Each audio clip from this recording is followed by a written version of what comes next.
politisi karbitan, anak ingusan yang sedang menunjukkan sikap kesombongannya.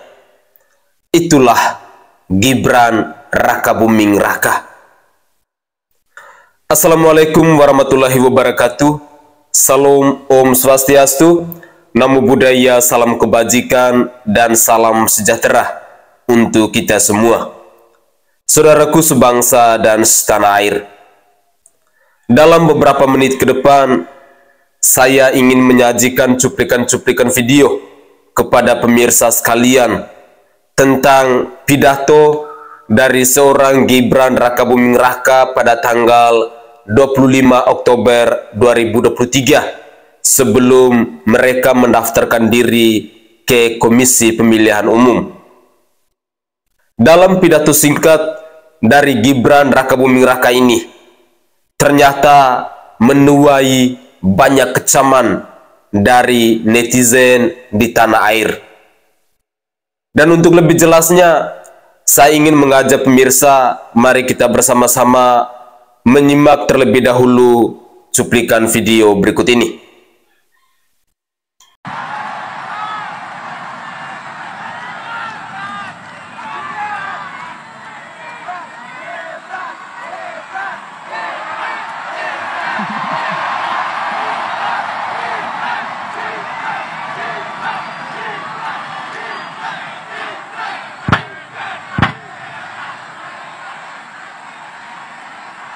Assalamualaikum warahmatullahi wabarakatuh. Salam sejahtera, Shalom, Om Swastiastu, Namo Buddhaya, salam kebajikan, Rahayu. Yang saya hormati Ketua Umum Gerindra, Calon Presiden Pak Prabowo,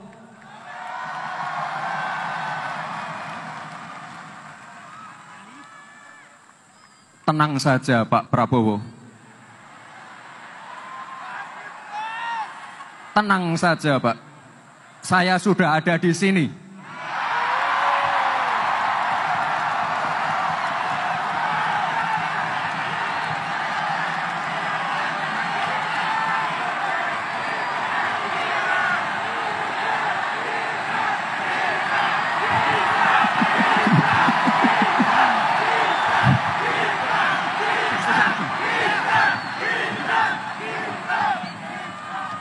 Yang saya hormati para ketua umum partai,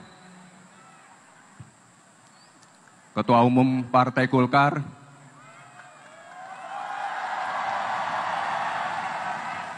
Ketua Umum Partai PAN, Ketua Umum Partai Demokrat, Ketua Umum Partai Gelora, Ketua Umum Partai PBB, Ketua Umum Partai Prima, Ketua Umum Partai Garuda,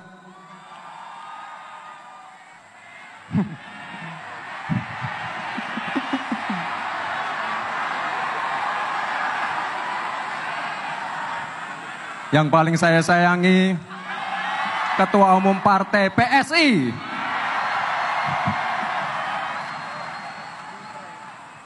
yang saya hormati Abah Habib Lutfi, matur nuwun sanget, teman-teman relawan,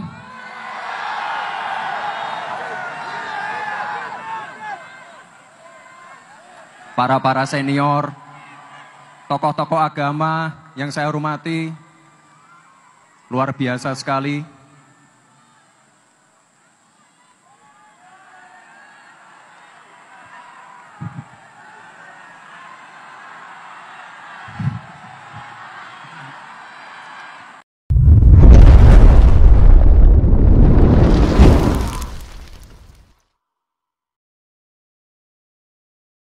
Saudaraku sebangsa dan setanah air, para penonton kanal YouTubeku yang sangat saya hormati dan sangat saya cintai.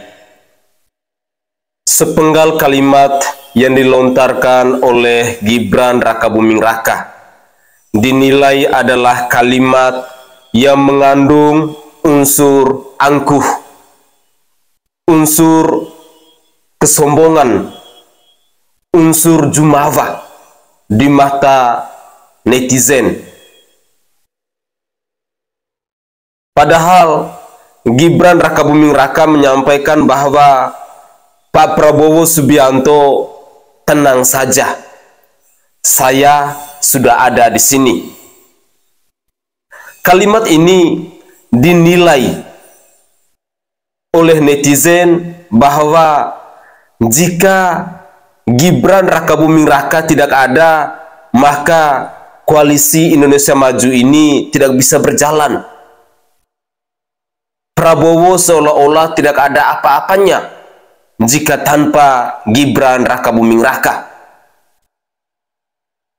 Di sisi lain, kita melihat sejarah membuktikan bahwa jabatan calon wakil presiden yang diterima oleh Gibran Rakabuming Raka saat ini adalah sesuatu yang diraih dengan proses yang begitu instan, hanya karena pamannya adalah Ketua Mahkamah Konstitusi.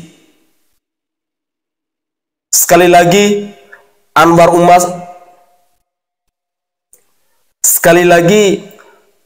Usman, Ketua Mahkamah Konstitusi, adalah paman dari Gibran Rakabuming Raka dan Kaesang Pangarep, karena Pak Anwar Usman ini menikah dengan adiknya Presiden Joko Widodo. Dalam beberapa menit ke depan, kecaman-kecaman dari netizen kepada pidato dari Gibran Rakabuming Raka ini memang membuat bulu badan kita merinding, karena netizen menilai bahwa sikap kesombongan yang ditunjukkan oleh Gibran Rakabuming Raka ini benar-benar sudah sangat keterlaluan. Padahal Gibran Rakabuming Raka bisa populer seperti sekarang ini hanya karena bapaknya seorang presiden. Jika bapaknya adalah seorang petani, sama seperti kita-kita, maka Gibran Rakabuming Raka tidak ada apa-apanya. Untuk lebih jelasnya, mari kita simak bersama-sama cuplikan-cuplikan video berikut ini. Selamat menyaksikan. Assalamualaikum warahmatullahi wabarakatuh. Baru saja saya melihat pidato pertama Gibran Rakabuming Raka sebagai bakal calon wakil presiden yang berpasangan dengan Prabowo Subianto. Dalam sepenggal pidatonya, saya melihat dan saya menilai ada kesombongan di situ. Dengan mengatakan, Tenang saja Pak Prabowo. Tenang saja Pak, saya sudah ada di sini. saya menjadi geli, tertawa saya. Emang lu siapa? Seorang Prabowo yang sudah pernah ikut kontestasi Capres-Cawapres 3 kali, disuruh tenang oleh anak yang kemarin sore yang baru 2 tahun menjabat wali kota. Sebagai wali kota pun prestasinya itu juga apa ya? Kalaupun ada pembangunan di kota Solo, wajar anak presiden. Apa yang enggak sih buat anak? Program strategis nasional banyak ditaruh di kota Solo. Gitu dengan sombongnya mengatakan, Pak Prabowo tenang, Pak Prabowo tenang, saya ada di sini. Gibran, jangan terlalu tinggi Jangan terlalu sombong. Kamu itu masih bakal calon wakil presiden. Berkas-berkas kamu masih akan diverifikasi oleh KPU. Dan kehadiranmu sebagai bakal calon wakil presiden penuh dengan kontroversi. Mulai dari merubah regulasi sampai adikmu menjadi ketua umum PSI. By design, baik skenario. Gitu sombong amat. Dan kalau gentle nih Gibran, mundur dari PD Perjuangan, datang ke DPP, atau paling enggak ke DPD lah, kalau malu ke DPP, bikin pernyataan pengunduran diri, serahkan KTA PD Perjuangan, baru gentle nih Gibran. Jangan berdiri di dua kaki. Ibu ketua umum tidak suka kalau merah-merah, kalau kuning-kuning, kalau oren-oren begitu. Kadang-kadang saya juga jadi geli nih lihat Gibran. Kalau kau bukan anak presiden, tidak mungkin akan dilirik oleh partai-partai sekelas Golkar, sekaliber Gerindra, sekelas Demokrat.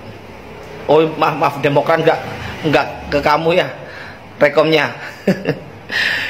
Rekom dari koalisi Indonesia Maju cuma dari Golkar dan Gerindra. Tapi aneh juga ya, partai sebesar itu langsung merekom seorang Gibran. Padahal kalau dibandingkan dengan Pak Ridwan Kamil, jauh lah. Pernah wali kota Bandung, gubernur Jawa Barat. Tapi sayangnya Pak Ridwan Kamil bukan anak presiden. Itu. Namun demikian, jangan sombong lah, pidatonya sombong banget.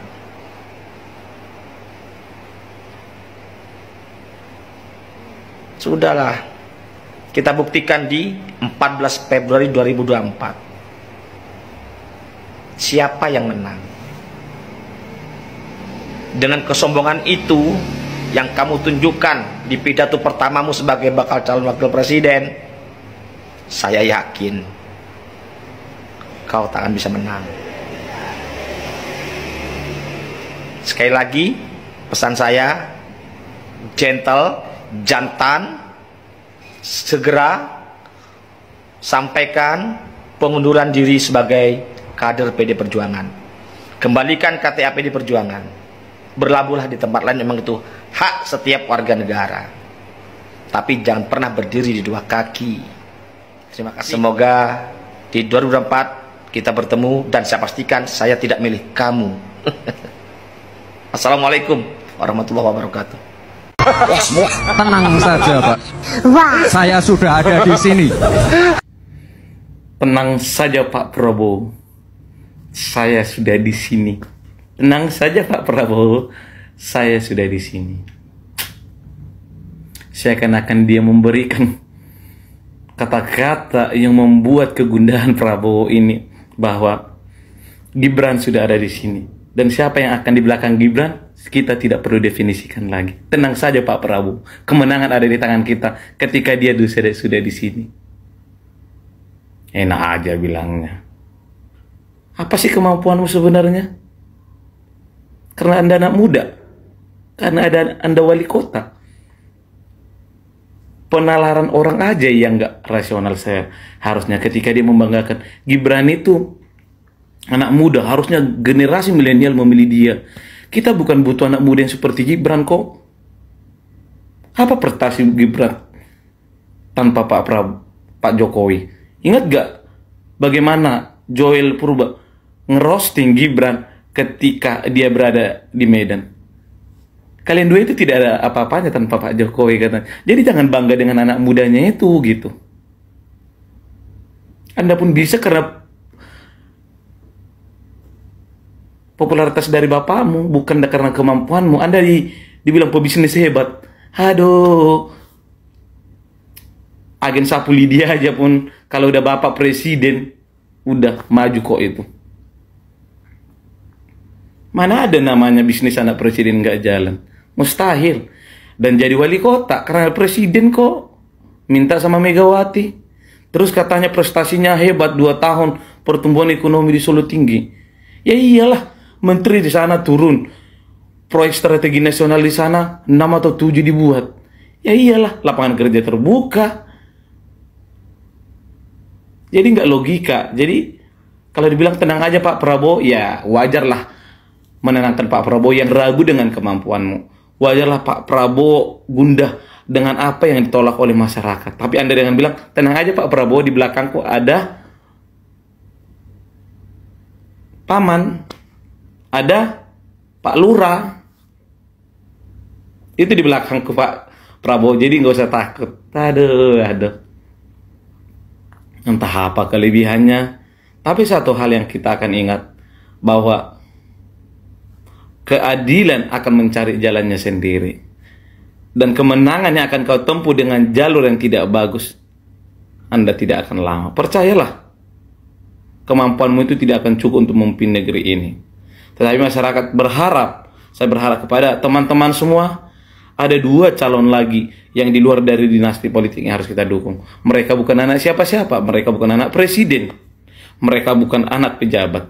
Mereka adalah orang yang terlahir dari bawah untuk menjadi seorang pemimpin. Bukan orang yang dititip oleh bapaknya hanya untuk memegang kekuasaan itu, hanya untuk melanjutkan kekuasaan itu supaya tidak terlepas. Itu harapanku kepada teman-teman semua, masyarakat awam semua. Percayalah, dinasti politik kita akan tolak. Kita tidak akan memilih dia, sekalipun kita dulu memilih Jokowi. Bukan Jokowi lah yang menentukan arah pilihan kita. Kita sendirilah mau jadi apa negeri ini. Orang berproses dari bawah ke atas. Kalau dia tidak, dia langsung di atas. Kenapa? Karena bapaknya gitu. Masa kita mau digituin aja? Apalagi kesempatan untuk kita. Ingat gak ketika kita mencari pekerjaan, pengaruh orang dalam itu yang gak ngelakuin apa-apa bisa langsung menang. Kecewa gak? Kecewa dong. Apalagi ini untuk mengurus bangsa dan negara. Nasib kita dipertaruhkan kepada dia. Jadi untuk teman-teman semua, mari kita bersuara untuk 2 calon yang lain, bahwa mereka lah yang akan kita pilih. Siapapun dia. Kecuali yang dinasti politik, yang haus kekuasaan, yang tidak punya pengalaman tapi dipaksakan untuk memimpin negeri ini. Salam waras. Tenang saja Pak Prabowo. Tenang saja Pak. Saya sudah ada di sini.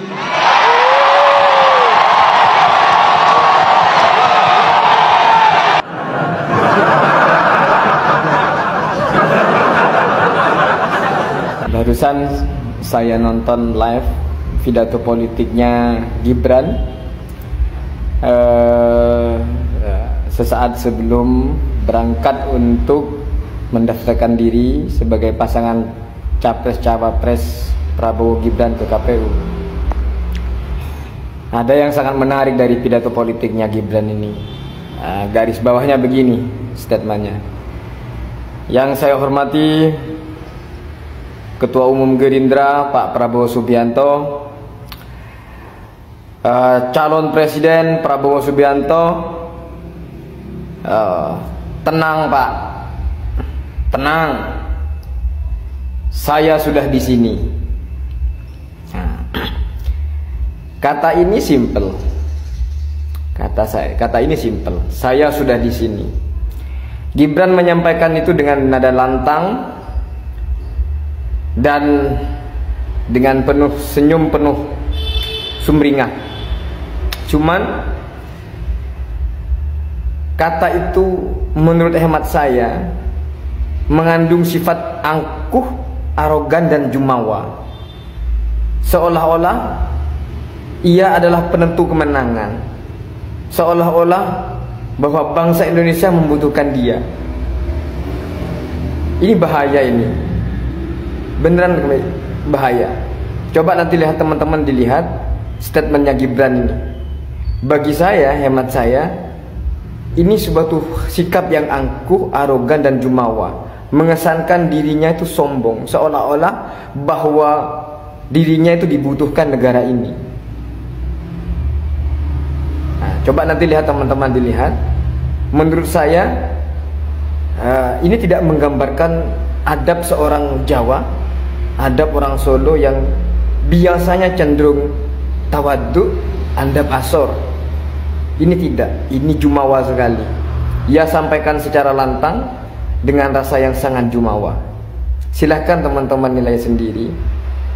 Apakah kemudian statement ini layak disampaikan oleh orang yang baru kemarin sore dan bahkan masih terdaftar sebagai kader PDI Perjuangan, tanpa unggah-ungguh kemudian mengkhianati ketua umumnya, tanpa punya rasa sungkan sedikit pun ia berstatement demikian. Silakan teman-teman nilai sendiri. Pak Prabowo, saya ingin membocorkan beberapa program unggulan dana abadi pesantren. Dana abadi pesantren ini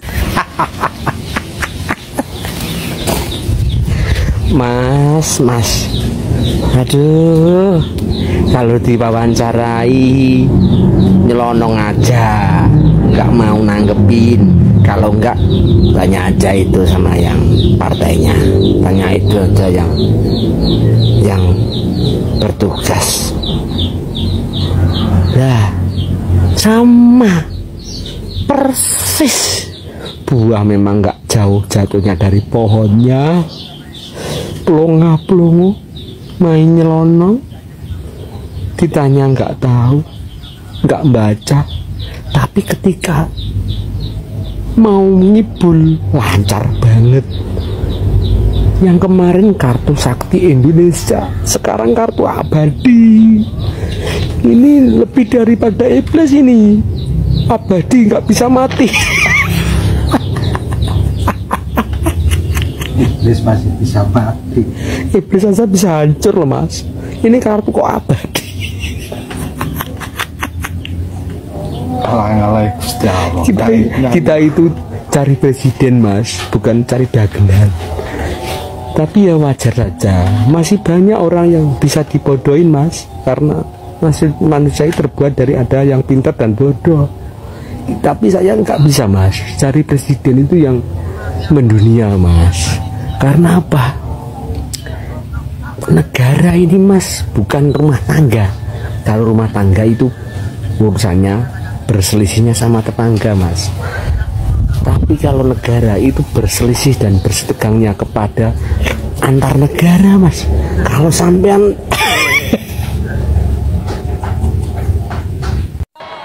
kartu anak sehat untuk pencegahan stunting. Bung, kita butuh pekerjaan, bukan kartu. Ya, selamat kepada calon presiden Mas Prabowo dan calon wakil presiden Mas Gibran yang sudah mendaftarkan hari ini ke KPU. Nasibnya Mas Gibran jadi bagaimana Mbak? Katanya tadi menunggu hasil Mas Gibran akhirnya harus didaftarkan ke KPU. Ya udah jadi calon cawapres dari bersama dengan Mas Prabowo itu. Berarti artinya statusnya di partai bagaimana Mbak? Mancing aja sih. Ya udah gitu aja. Ya udah sebagai cawapres Mas Prabowo kan. Ya udah.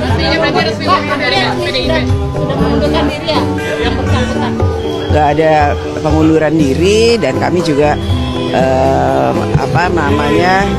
melihat bahwa hanya kata selamat yang bisa saya sampaikan kepada Mas Gibran. Udah itu aja. Mbak, kalau perbincangan dengan Pak Gibran gimana? Bener, udah ketemu ngobrol-ngobrol, banyak hal yang kita bicarakan dan ya udah nggak masalah. Mas Gibran pamit ingin menjadi cawapres dari Mas Prabowo. Pamit dalam tanda kutipnya mengembalikan KTA? Nggak ada memberikan KTA, nggak ada lain-lain, hanya pamit untuk menjadi cawapres Mas Prabowo. Sebagai calon. Ya sekarang udah otomatis keluar dari PDIP ya Mbak? Kan nggak, waktu itu memang masih diusulkan untuk menjadi jurkam dari PDI Perjuangan. Tapi ya setelah menjadi cawapresnya Mas Prabowo kan nggak mungkin jadi jurkam. Udah.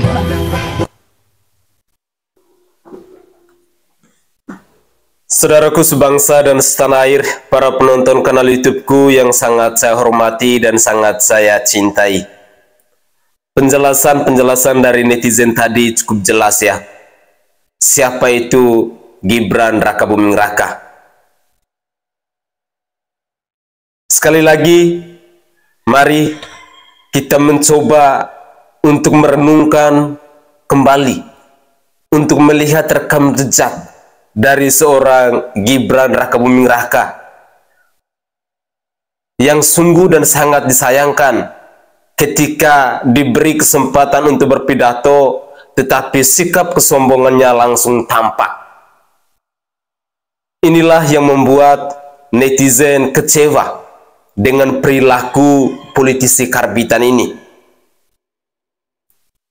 Kenapa orang beramai-ramai menyebut nama Gibran Rakabuming Raka sebagai politisi karbitan? Karena jabatan yang dia peroleh saat ini sebagai calon wakil presiden dengan mengorbankan lembaga yudikatif, yakni Mahkamah Konstitusi, untuk merubah undang-undang. Demi ambisi, demi nafsu kekuasaan, hanya karena ketua MK adalah pamannya, lalu dengan seenak jidatnya mereka merombak konstitusi.